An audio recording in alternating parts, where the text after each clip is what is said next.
In this lesson, we are going to work on comparing fractions and decimals. So what we need to do, we have two choices.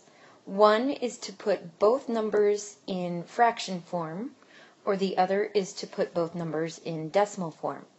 So we're going to do both of those, and then you can decide which way you like to do it better. Keep in mind that none of this should be using calculators to help you out. So let's begin with comparing 19 over 6. So example 1, we're going to compare 19 over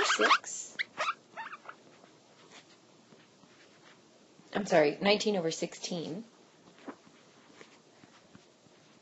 to the decimal 1.18.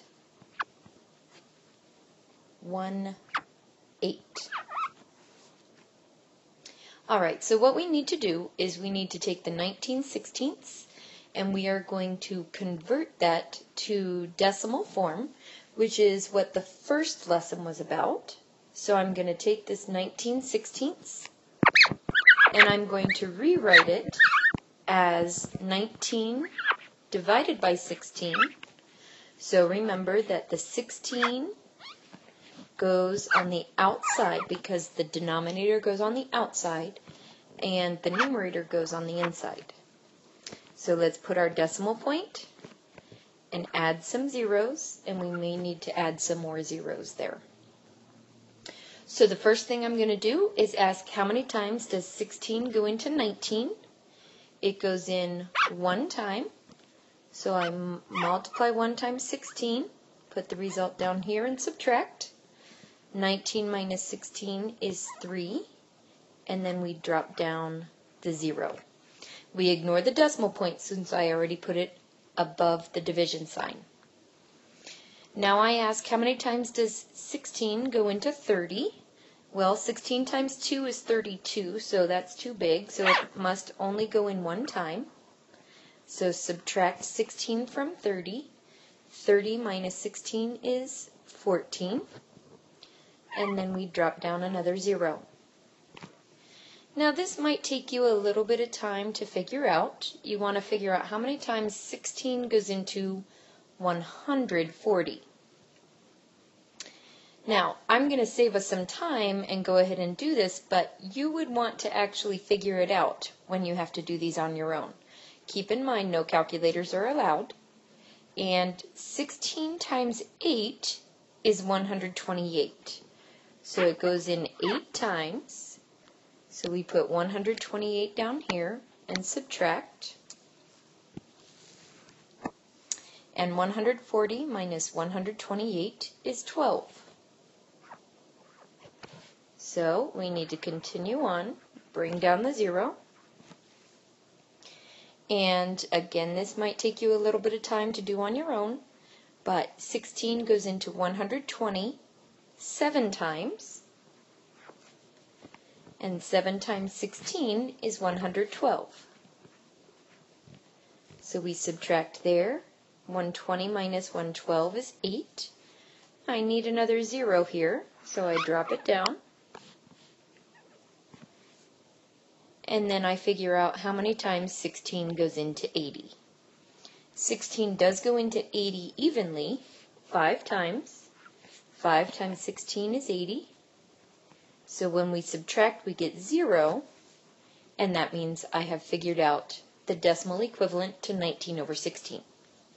Now keep in mind that was not the objective. The objective is to compare 19 over 16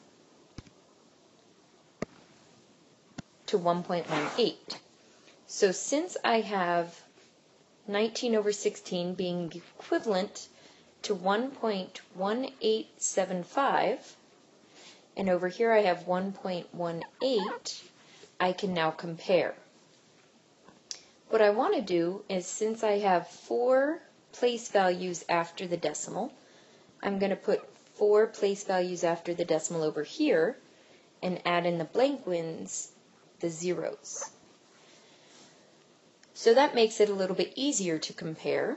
So we have 1.1875 compared to 1.1800, and therefore we have the greater than symbol. So 19 over 16 is greater than 1.18. This same problem can be done a different way, which is converting both to fractions with the same denominator. So if I look at 19 over 16, I know that that is 1 3/16. And I want to compare that to 1.18, which is equivalent to 1 18/100. Now, if I look at 18/100, I can simplify that, and that would be 1 9/50. So what I need to compare really is the 3/16 to the 9/50. Now we need a common denominator, and that might take you a little while to do. So a common denominator between 16 and 50 is 800, because 16 times 50 is 800. So that's one way we can do this. So I would convert to 800 as the denominator. Now this takes into consideration that you remember how to get common denominators. So we multiply top and bottom by 50. So we get 150 over 800 for 3/16. And over here we have 1 9/50, so we multiply top and bottom by 16 over 16, so that the denominator is 800. And the numerator is 9 times 16, which is 144. So then we can compare the numerators. So if you take a look here, we have 150 over 800 here. We have 144 over 800 here. So obviously 150 is bigger. So we have the greater than symbol there. So that's a different method to comparing fractions and decimals. You can choose whichever method you like better. We are now going to do one more problem where we have to compare a decimal to a fraction. And this example is going to be comparing 10 over 33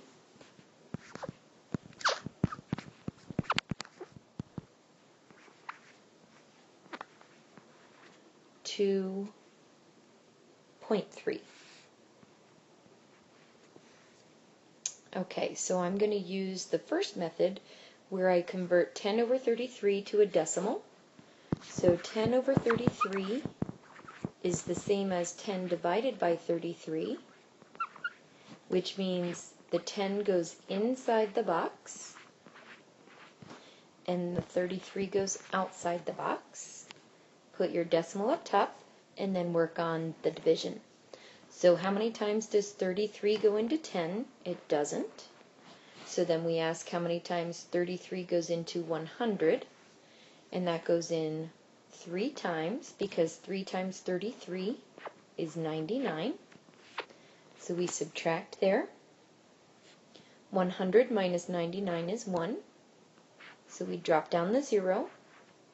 How many times does 33 go into 10? It doesn't, so we put a 0 here.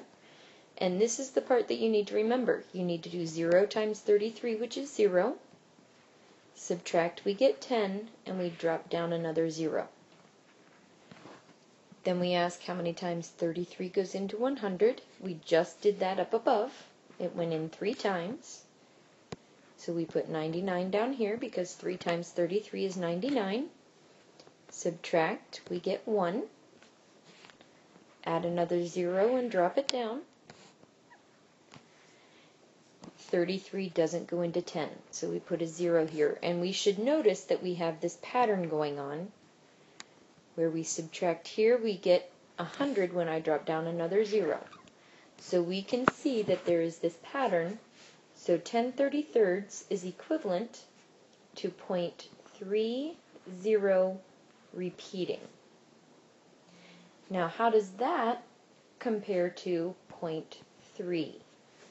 Well, let's write them out a little bit longer. So 0.30 0, 3, 0, 3, 0, etc., compared to 0.3, 0, 0, 0, 0, etc., will help us see that when we compare, we have those two numbers we're comparing, so 0.30 repeating is greater than 0.3.